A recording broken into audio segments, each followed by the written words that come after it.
Voyager entre les étoiles est probablement l'un des plus grands rêves de l'humanité pour les décennies à venir. Cela génère un nombre énorme de théories, amplifiées par la culture et la science-fiction, mais ça ne le rend pas accessible pour autant.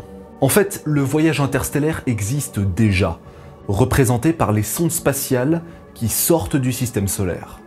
Pioneer 10, Pioneer 11, Voyager 1, Voyager 2 et New Horizons forment le club des 5 du périple vers l'espace lointain. Leur vitesse est trop grande pour le Soleil, elle s'extirpe de son influence gravitationnelle avant de ne plus jamais revenir. Sauf que ce n'est pas ce que le grand public appelle voyage interstellaire. Pour eux, ce sont avant tout des vaisseaux de science-fiction au design un peu bizarre qui filent à des vitesses faramineuses, voire plus vite que la vitesse de la lumière elle-même. En gros, des navires cosmiques qui traversent la galaxie comme on traverserait le désert américain à moto dans un road trip. Ces fameuses sondes n'ont d'ailleurs jamais eu comme objectif principal d'atteindre d'autres étoiles. Elles étaient destinées à explorer le système solaire, notamment les géantes gazeuses et leurs satellites.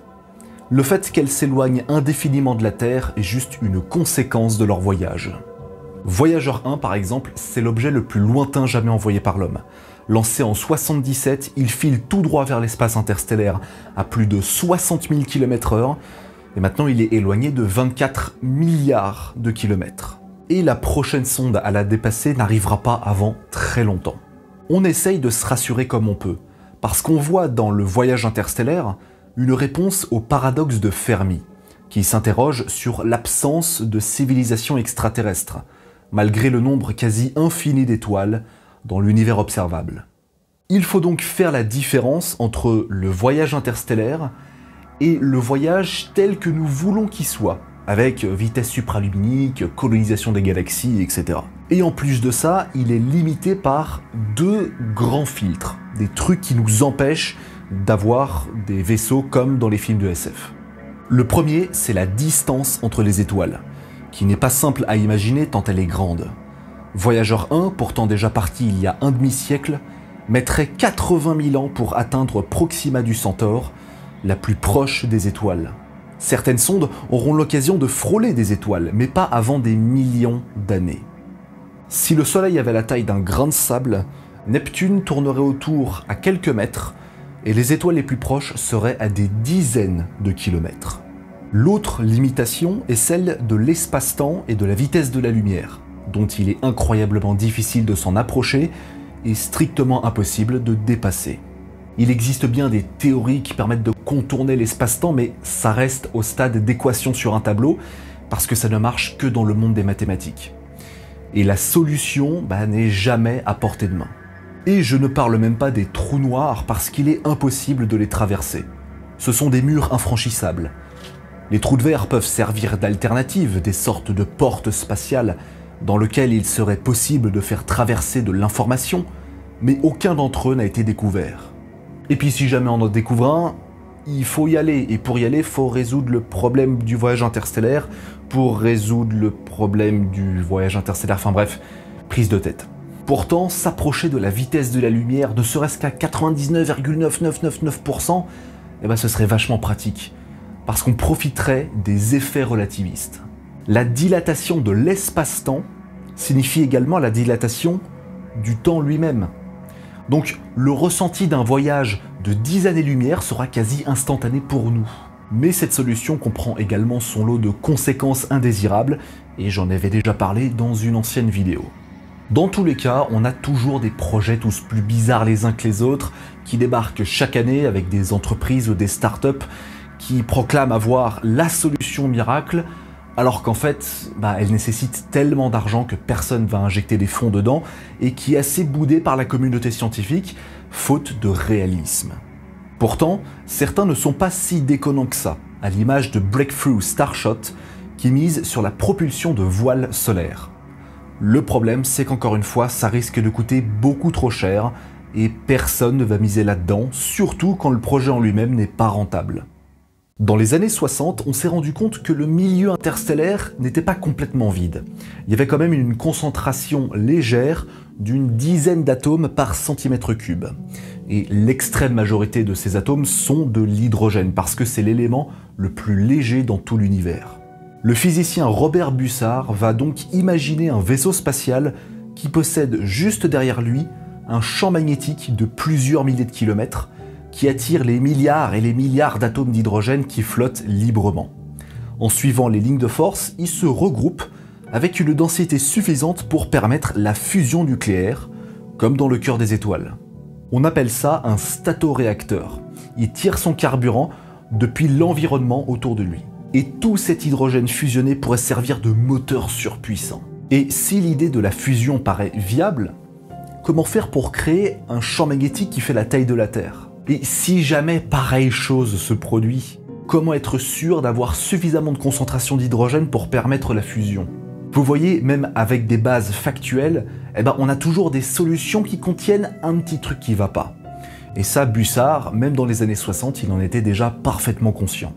Et dans les années 70, la British Interplanetary Society, en Angleterre, démarre le projet Daedalus. Et c'est à ce jour le plus solide et le plus complet sur la question du voyage interstellaire. Le but, c'est de trouver une solution pour voyager entre les étoiles, sans que ce soit interminable, et sans pour autant briser les lois de la physique. Mais il doit être soumis à 3 contraintes primordiales. Premièrement, il doit se baser sur des technologies existantes qui fonctionnent. Donc pas de distorsion de l'espace-temps ou de voyage supraluminique. Deuxièmement, ce périple à travers le cosmos doit se dérouler sur l'échelle d'une vie humaine, donc 50 ans maximum. Et troisièmement, le modèle du vaisseau doit être reproductible pour aller visiter n'importe quelle étoile ou n'importe quelle exoplanète. Le projet est dirigé par Alan Bond et il réunit une dizaine de scientifiques pour élucider la question. Et ça débouchera sur une solution viable en 1978 et qui répond correctement aux 3 critères. Voici à quoi ressemble le vaisseau Daedalus. D'une taille immense de 200 mètres, il est 2 fois plus haut que la Saturne V, mais également plus lourd, pesant 54 000 tonnes, 135 fois plus massif que la Station Spatiale Internationale. Parmi ce poids, 50 000 sont uniquement réservés pour le carburant, qui sont contenus dans les grosses sphères. Et il y en a 2 sortes, des très grandes à l'arrière et des plus petites à l'avant, parce qu'en fait, il y a 2 étages de moteur. Et bien évidemment, le vaisseau est assemblé pièce par pièce dans l'espace, en orbite autour de la Terre. Sinon, ce serait trop compliqué de le faire décoller au sol. Sa destination, c'est l'étoile de Barnard, à 6 années-lumière, une naine rouge candidate pour abriter de la vie sur de potentielles exoplanètes. Et si vous avez vu ma dernière vidéo, vous savez que les naines rouges sont des astres particulièrement stables. Mais alors, comment faire pour atteindre cette étoile? Eh bien, grâce à un type de moteur très particulier, la fusée à fusion. Alors, on va pas faire un cours de chimie, parce que l'étude est très complète. Mais pour résumer, Daedalus utilise des pastilles de deutérium et d'hélium-3. Ce sont des isotopes de l'hydrogène et de l'hélium. Et en les faisant exploser au rythme de 250 par seconde, et en s'aidant d'un faisceau d'électrons, c'est suffisant pour créer du plasma et engendrer une fusion, comme dans le cœur d'une étoile. Mais cette fusion doit être confinée par un champ magnétique, sans quoi le moteur s'emballe et du coup il peut pas être stable. Rien que ça, c'est déjà la partie la plus dure du projet. D'autant plus qu'on a calculé qu'il n'y a pas assez d'hélium-3 à la surface de la Terre pour pouvoir construire un tel vaisseau. La solution la plus viable, la moins compliquée surtout, c'est d'aller en extraire directement dans l'atmosphère de Jupiter. C'est leur réponse. Mais du coup, ça veut dire qu'il faut créer un vaisseau pour aller en chercher. Et ouais, c'est vraiment pas simple. Rien que la conception du vaisseau, ça nécessite minimum une 20aine d'années. Mais ça vaut le coup parce que, au bout, il y a le voyage interstellaire. Daedalus possède tellement de carburant qu'il lui faut plus de 4 ans pour le consommer. 4 ans à accélérer dans l'espace sans aucune coupure. Et lorsque les 2 étages ont brûlé tout le plasma, le vaisseau imprime une vitesse de 36 000 km par seconde, soit 12% de la vitesse de la lumière. Avec une telle vélocité, il peut atteindre l'étoile de Barnard en 46 ans. Le voyage entre les étoiles devient possible.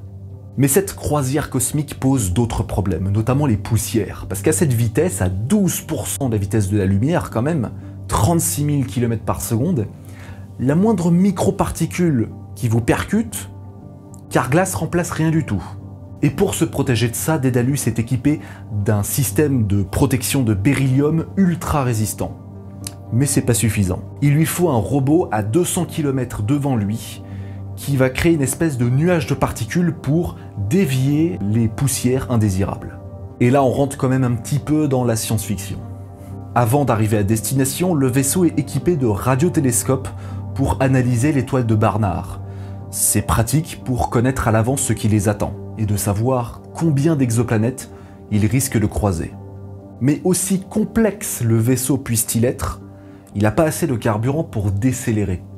Daedalus va frôler littéralement l'étoile à 12% de la vitesse de la lumière sans freiner. Parce que pour freiner, il faut rajouter 50 000 tonnes de carburant supplémentaire, et là, ça ne devient plus réalisable. En fait, le projet n'a pas pour objectif de se rendre vers l'étoile du Barnard. Le projet, c'est juste d'atteindre l'étoile sans freiner et de prouver que le voyage interstellaire à une échelle de vie humaine est possible. Ça reste néanmoins le projet d'étude le plus complexe et solide jamais réalisé sur la question. Et pourtant, vous avez bien vu le nombre de limitations et de complications auxquelles il est soumis. On reste encore très loin des films de SF, mais avec suffisamment d'argent, Daedalus fonctionne. Sur le papier. Le problème, c'est que le coût de fabrication est juste démesurément trop élevé. D'ailleurs, à la base, la British Interplanetary Society avait pas forcément pour but de breveter le projet et de construire ça. C'était avant tout une phase de réflexion, un projet bénévole, un échange d'idées entre différents scientifiques. Mais Internet donnera un second souffle et c'est comme ça que j'ai découvert cette histoire. Et en attendant que ça arrive pour de vrai, vous pouvez toujours vous abonner à la chaîne, partager mon travail, mettre un petit pouce bleu, un commentaire, activer la cloche et regarder mes autres vidéos. À la prochaine!